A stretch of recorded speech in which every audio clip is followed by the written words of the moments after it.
Movie start होते ही हम देखते हैं कि एक ग्रुप में कुछ फ्रेंड्स आपस में बातें कर रहे होते हैं। उन फ्रेंड्स में एक लड़की जिसका नाम अथीना होता है, वो अपने फ्रेंड्स को बताती है कि हंट की डेट करीब आ रही है और लोगों को मारने से अच्छा आइडिया और कुछ भी नहीं हो सकता। यानी यहाँ पर साफ साफ इंसानों का शिकार करने की बात हो रही थी। इसके बाद हमें एक सीक्रेट लोकेशन दिखाई जाती है जहाँ पर हम कुछ लोगों को देखते हैं। ये लोग असल में अथीना के ग्रुप के मेंबर्स थे। तभी अचानक से वहाँ पर एक आदमी आता है जो काफी डरा और काफी घबराया हुआ होता है और साथ में वो कंफ्यूज भी होता है कि आखिर वो कहाँ पर है और वो यहाँ पर कैसे लाया गया। एक आदमी उसके पास आकर उसे रिलैक्स करने की कोशिश करता है और उसे जमीन पर लेटा देता है। जमीन पर लेटा देने के बाद वो उसकी गर्दन में एक पेन दे मारता है जिससे उसका काफी ज्यादा खून बह जाता है, लेकिन वो आदमी फिर भी खुद को सेव करने की कोशिश करता है। उन लोगों का शोर सुनकर खुद अथीना वहाँ पर आ जाती है। अथीना उस आदमी के पास जाकर अपनी सैंडल की हील ही उसकी आंख में घुसा देती है, जिससे मौके पर ही उस आदमी की डेथ हो जाती है और बाद में अथीना अपने सैंडल की हील से उसकी आंख हटाती है। फिर हम एक लड़की को देखते हैं जिसकी आंख खुलती है और वो देखती है कि वो एक जंगल में है और उसके मुंह को बेल्ट से बांधा गया है। उस लड़की के अलावा वहाँ पर और भी बहुत से लोग थे जिन्हें प्रिजनर्स बनाकर वहाँ पर लाया गया था। उस जंगल के साथ एक ओपन एरिया होता है जिसके बिल्कुल बीच में एक काफी बड़ा वुडन बॉक्स पड़ा था। उनमें से एक आदमी उस वुडन बॉक्स के पास जाकर उसे ओपन करता है, जिसमें से एक छोटा सा पिग बाहर आता है। उस पिग के अलावा उस बॉक्स में काफी ज्यादा वेपन्स भी थे जिन्हें वो सब ले लेते हैं। उस लड़की को वहाँ पर एक की मिलती है जिसकी हेल्प से सबके मुंह पर लगी हुई बेल्ट्स खोली जाती है। तभी अचानक से उन लोगों पर कोई फायरिंग करने लगता है और उस फायरिंग में सबसे पहले वो लड़की ही मरती है और वो फायरिंग कोई और नहीं बल्कि अथीना के ग्रुप के मेंबर्स ही कर रहे थे। उन लोगों में से एक आदमी नोटिस करता है कि ये फायरिंग काफी दूर से की जा रही है। एक औरत वहाँ से भागने की कोशिश करती है जो कि एक डिच में गिर जाती है। एक आदमी उस लेडी की हेल्प करने के लिए जाता है और वो देखता है कि वो स्पाइक्स पर गिर गई है। वो उस लेडी को बाहर निकालता है और वो दोनों जंगल की तरफ भागने लगते हैं, लेकिन तभी उस आदमी का पाँव एक ट्रैप पर आ जाता है और वहाँ पर ब्लास्ट हो जाता है। वो आदमी तो वही मौके पर ही मर जाता है, लेकिन वो लेडी दोबारा से जाकर उस डिच में गिर जाती है। तभी एक दूसरा आदमी उस लेडी की हेल्प करने के लिए आता है, लेकिन उसकी हालत काफी खराब होती है क्योंकि उसकी बॉडी का नीचे वाला पार्ट ब्लास्ट हो चुका होता है। वो लेडी उस आदमी से गन स्नैच करके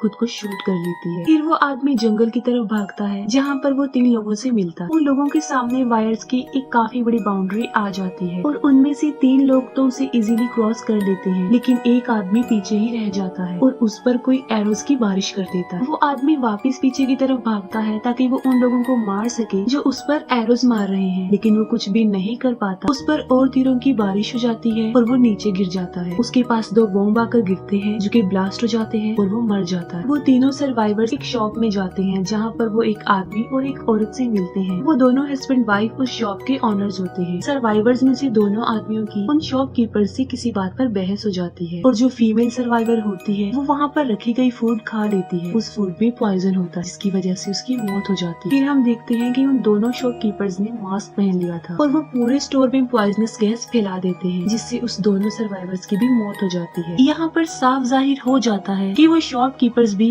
अथीना के साथ ही मिले हुए थे। फिर वो अपने स्टोर को क्लीन करने लगते हैं और डेड बॉडीज को भी कहीं पर छुपा देते हैं। वो बिल्कुल अपने स्टोर को ऐसा बना देते हैं जैसे वहाँ पर कुछ भी ना हुआ हो और अब वो अपने अगले शिकार के लिए तैयार होते। तभी वहाँ पर एक लड़की आती है जिसका नाम क्रिस्टल होता है और ये लड़की ही कहानी की मेन कैरेक्टर। क्रिस्टल उनसे पूछती है कि वो किस जगह पर है और वो उस शॉप से एक सिगरेट भी परचेज करती है, लेकिन जब उसे वापस चेंज मिलती है तब उसे उन शॉपकीपर्स पर डाउट होने लगता है और वो गन से उन दोनों को मार डालती है। क्रिस्टल बाहर आकर एक ट्रक का नंबर प्लेट रिमूव करती है। उस नंबर प्लेट के पीछे एक और नंबर प्लेट होती है जिससे उसे यकीन हो जाता है कि जो लोकेशन उसे बताई गई है वो गलत है। असल में वो किसी और ही जगह पर है जिसका उसे खुद भी नहीं पता। उसे उस ट्रक में ही कुछ वायर्स भी मिलती हैं जो कि एक बॉम्ब से कनेक्टेड होती है। तभी वहाँ पर एक आदमी आता है जिसका नाम गैरी होता है और क्रिस्टल उसे बताती है कि वो ट्रक ब्लास्ट हो सकता है और क्रिस्टल और गैरी वहाँ पे चलने लगते हैं। तभी उनके साथ से एक ट्रेन गुजरती है और क्रिस्टल जल्दी से उस ट्रेन में चढ़ जाती है और उसको देखते देखते गैरी भी उस ट्रेन में चढ़ जाता है। उन्हें वहाँ पर और लोग भी मिलते हैं जो कि रेफ्यूजीज थे। गैरी क्रिस्टल को बताता है कि ये लोग सिर्फ उन्हें गुमराह करने के लिए यहाँ पर आए हैं और कुछ भी नहीं, लेकिन क्रिस्टल उसकी बात पर बिलीव नहीं करती। कुछ दूरी पर जाकर उस ट्रेन को कुछ सोल्जर सोल्जर्स रोक लेते हैं और सब लोगों को बाहर निकालते हैं। गैरी उन सोल्जर्स को बताता है कि ये सब रेफ्यूजीज फेक हैं, लेकिन वो उसकी बात पर कोई ध्यान नहीं देते और वहाँ से चले जाते हैं। तभी एक आदमी गैरी के पास आता है और उसे कहता है कि आई डोंट थिंक सो कि वो लोग तुम्हारी बात पर बिलीव करें। उसे इंग्लिश लैंग्वेज में बात करता हुआ देखकर गैरी काफी परेशान हो जाता है। तभी वो आदमी कुछ बातों को रिवील करता है। वो कहता है कि उसके अलावा सब लोग, सारे रेफ्यूजीज असली हैं और वो सोल्जर्स भी असली हैं, लेकिन वो खुद एक एक्टर है जो कि एक हंटर है और उन लोगों के साथ ही मिला हुआ। इस बात पर गैरी काफी गुस्सा हो जाता है और उस पर झपट पड़ता है और उसकी पैंट की पॉकेट में एक बॉम्ब रख देता है। वो आदमी टाइम के मुताबिक उस बॉम्ब को बाहर नहीं निकाल पाता और उसकी मौत हो जाती है। फिर वो सोल्जर्स क्रिस्टल को एक कैंप में ले जाते हैं। वहीं पर क्रिस्टल एक आदमी से मिलती है जो कि एक प्रिजनर होता है, लेकिन वो किसी तरह भाग गया था। वहाँ पर एक आदमी आकर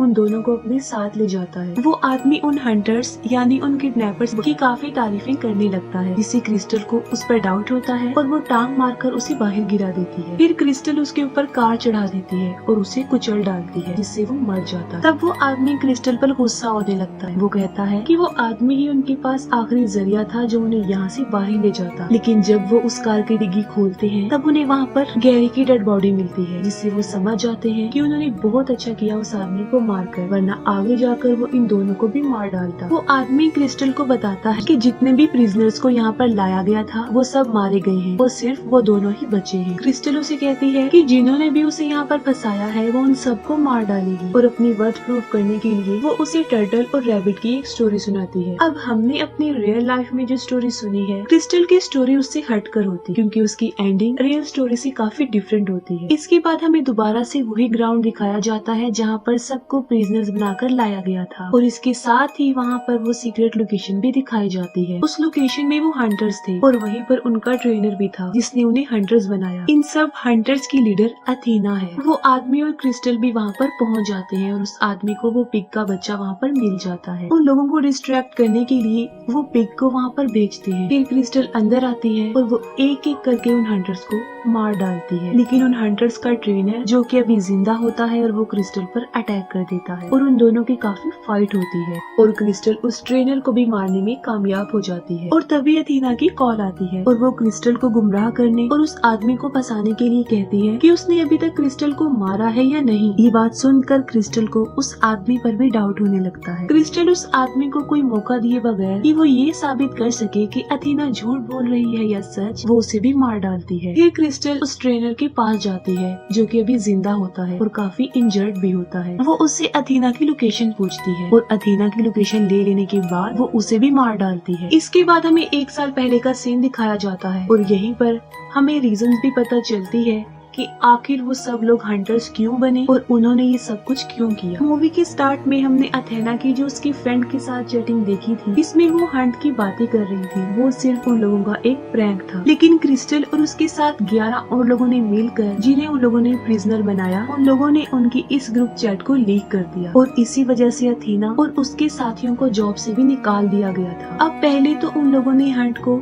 सिर्फ एक मजाक के तौर पर ही लिया था, लेकिन जब उनके साथ इतना बुरा हुआ तब उन्होंने ये बात डिसाइड कर ली कि वो इस मजाक को रियलिटी में बदल देंगे, क्योंकि उन्हें अपना बदला लेना था। और इसीलिए उन लोगों ने उन सब लोगों को जो इसमें शामिल थे फंसाने के लिए ये ट्रैप किया। क्रिस्टल जब अथीना की लोकेशन पर पहुंचती है तब वो देखती है कि अथीना खाना बना रही है। उन दोनों की बातचीत होती है। अथीना क्रिस्टल को कहती है कि उसे उसके बारे में सब कुछ पता चल चुका है और वो उसकी फैमिली बैकग्राउंड का मजाक भी बनाती है। तब क्रिस्टल उसे कहती है कि वो जिस क्रिस्टल की तलाश कर रही है वो ये नहीं है, बल्कि वो किसी गलत क्रिस्टल को उठा लाई है। फिर क्रिस्टल और अथीना के बीच काफी ज्यादा फाइट होती है और वो दोनों इंजर्ड हो जाती है और नीचे गिर जाती है। इसके बाद वो दोबारा फिर से उठती है और फाइट करने लगती है, लेकिन लास्ट में क्रिस्टल जीत जाती है और अथेना हार जाती है। अथेना मर जाती है और क्रिस्टल देखती है कि उसकी डेड बॉडी के पास एक रैबिट बैठा हुआ है। यानी यहाँ पर वो स्टोरी प्रूव हो जाती है जो क्रिस्टल ने उस आदमी को सुनाई थी। असल में टर्टल क्रिस्टल थी और वो रैबिट अथेना थी। फिर क्रिस्टल उठती है और वो अथेना का बनाया हुआ खाना खाती है। फिर वो अथेना का ही ड्रेस पहनती है और उसके डॉग को लेकर वहाँ से चली जाती है और वो अथेना के प्राइवेट जेट में जाती है। वो अथेना के प्लेन में जाकर पायलट को टेक ऑफ करने के लिए कहती है और इसके साथ ही मूवी यहीं पर एंड हो जाती है।